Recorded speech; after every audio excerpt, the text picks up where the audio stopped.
Lifts šajā mājā Draudzības krastmalā 54 gadus vecs, kas nozīmē pusmūžu jau ir nodzīvojis.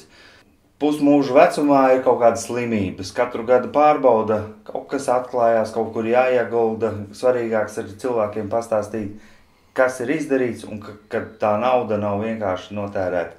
Un te var redzēt arī vecos mehānismus, kas ir savu mūžu nokalpojis un tajās pārbaudēs jau arī atzīmē, kā automašīnām.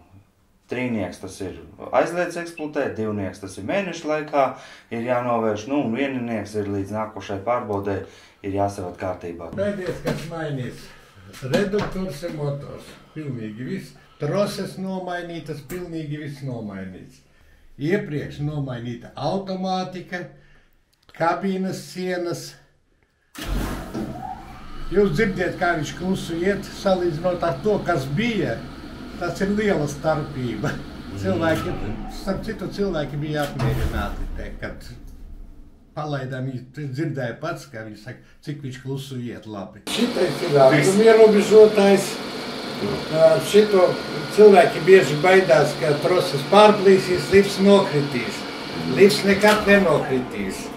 Tāpēc ātruma ierobežotājs pārsniedzot, lifts ejot lejā, pārsniedzot uz trosēm pat. Pārsniedzot, viņš iekīlē un pakarās gaisā, viņam kērāja. Cilvēkiem ir pieredums tās, jā? Un viņš pienāk, nospiež pogu, durvis, tas sāk taisīties vaļā. Viņš nenospiež otrais pogu, lai durvis attaisītos. Viņš paņem ar rokām. I tā ir liela problēma, ļoti liela problēma. Viņi bojā atslēgas, bojā durvis. Bieži pienākās viņus regulēt pa jaunam. Tas ir labākais variants. Citreiz vienkārši iedzen.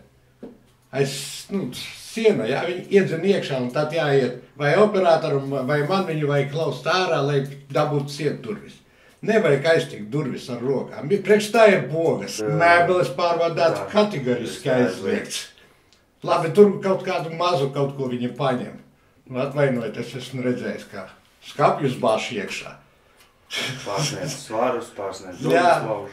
Te bija, kādā mājā bija tepat aizkrauklē. Operators saka, ka lifts aizgāja uz leju. Iekāpuši 4 veči. Pa 120 kg.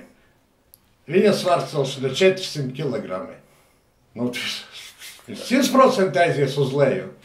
Tas ir daudz kas atkarīgs no pašiem cilvēkiem. Attieksmi pret liftiem, ja grib braukāt normāli, attieksmi pret liftiem būtu jābūt kā pret mīļo sievieti. Ļoti daudz pensionāru, māmiņas ar ratiem.